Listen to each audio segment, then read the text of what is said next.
Bienvenue sur TechWatch. Aujourd'hui, plongeons dans les grandes actualités du jour, le 27 mai 2025, avec un aperçu des dernières nouvelles qui secouent le monde de la technologie et de l'informatique.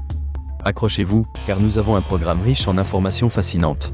Commençons par une initiative marquante. Tango, l'opérateur luxembourgeois, célèbre son 27e anniversaire en offrant à ses 285 000 clients un accès gratuit d'1 an à Perplexity Pro, un outil d'intelligence artificielle. Cette offre vise à stimuler l'innovation et à attirer de nouveaux utilisateurs en leur permettant de bénéficier d'un assistant capable de les aider dans divers domaines. Une belle façon de célébrer son anniversaire et de se démarquer sur le marché. Passons maintenant à Google, qui a vu des images fuitées du design de son Pixel 10, capturées lors d'un tournage publicitaire. Ce smartphone met en avant l'intelligence artificielle Gemini, qui propose des fonctionnalités innovantes comme l'ajout de personnes sur des photos grâce à une option intitulée « Ajoutez-moi ». Cela promet de révolutionner notre manière de prendre et de partager nos photos. Du côté de Meta, l'entreprise a annoncé une initiative controversée. Elle utilisera les contenus publics des utilisateurs de Facebook et Instagram pour former son intelligence artificielle. Les utilisateurs ont jusqu'au 27 mai pour s'opposer à cette collecte, bien que le processus soit jugé complexe. Une décision de justice allemande a validé cette démarche, soulevant des questions concernant la protection des données personnelles.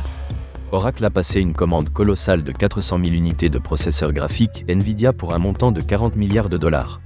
Cet investissement vise à alimenter un nouveau centre de données au Texas dans le cadre de l'initiative Stargate, qui devrait consommer autant d'électricité qu'1 million de foyers. Une opération massive qui souligne l'importance croissante des infrastructures cloud. En parlant de collaboration stratégique, Capgemini s'associe à Mistral et SAP pour lancer des solutions d'intelligence artificielle générative destinées au secteur réglementé.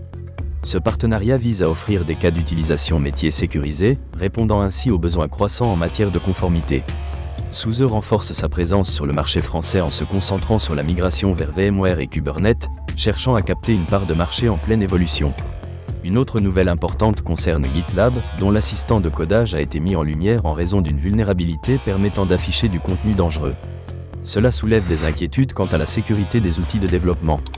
Microsoft a publié une mise à jour de sa plateforme NetAspire, intégrant Copilot de GitHub pour améliorer le débogage et la gestion des ressources. Cette version 9.3 devrait offrir de nouvelles fonctionnalités attrayantes, renforçant ainsi l'écosystème de développement de Microsoft. CloudBees a annoncé le lancement de sa nouvelle plateforme DevOps, Unify, qui intègre des fonctions d'intelligence artificielle pour optimiser la gestion de la livraison de logiciels. Cette plateforme sera disponible cet automne, promettant d'améliorer l'efficacité des équipes de développement. Un fait marquant est le démantèlement du malware Luma Stealer par Microsoft et le ministère de la Justice des États-Unis.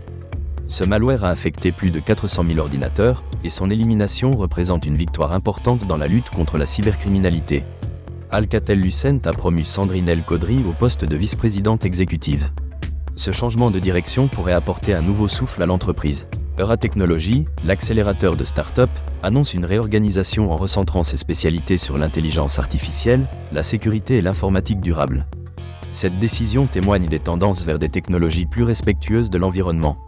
Fujitsu et Supermicro ont lancé un nouveau serveur, le Primergy GX2570M8S, optimisé pour l'intelligence artificielle générative et proposé avec des services de gestion intégrés.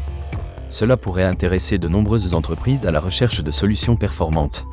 Salesforce est en pourparlers pour acquérir Informatica, un mouvement qui pourrait renforcer sa position sur le marché des solutions de gestion des données. Enfin, Google a annoncé lors de sa conférence I/O de nouvelles améliorations d'intelligence artificielle pour Google Workspace, incluant des traductions en temps réel et une plateforme vidéo en 3 dimensions nommée BIM. Ces innovations visent à améliorer la productivité des utilisateurs. Browser a élargi sa gamme de services d'impression pour s'adapter aux besoins variés des entreprises, tandis que BMW teste un logiciel d'intelligence artificielle pour optimiser le contrôle qualité des véhicules. Pour conclure, une étude a révélé que malgré des investissements dans la modernisation des systèmes informatiques, la dette technique demeure un obstacle majeur à l'innovation, avec l'intelligence artificielle comme solution potentielle. Merci de nous avoir suivis sur TechWatch pour ces actualités du jour. Nous espérons que vous avez trouvé ces informations intéressantes et nous vous donnons rendez-vous demain pour d'autres nouvelles passionnantes du monde de la technologie. À bientôt!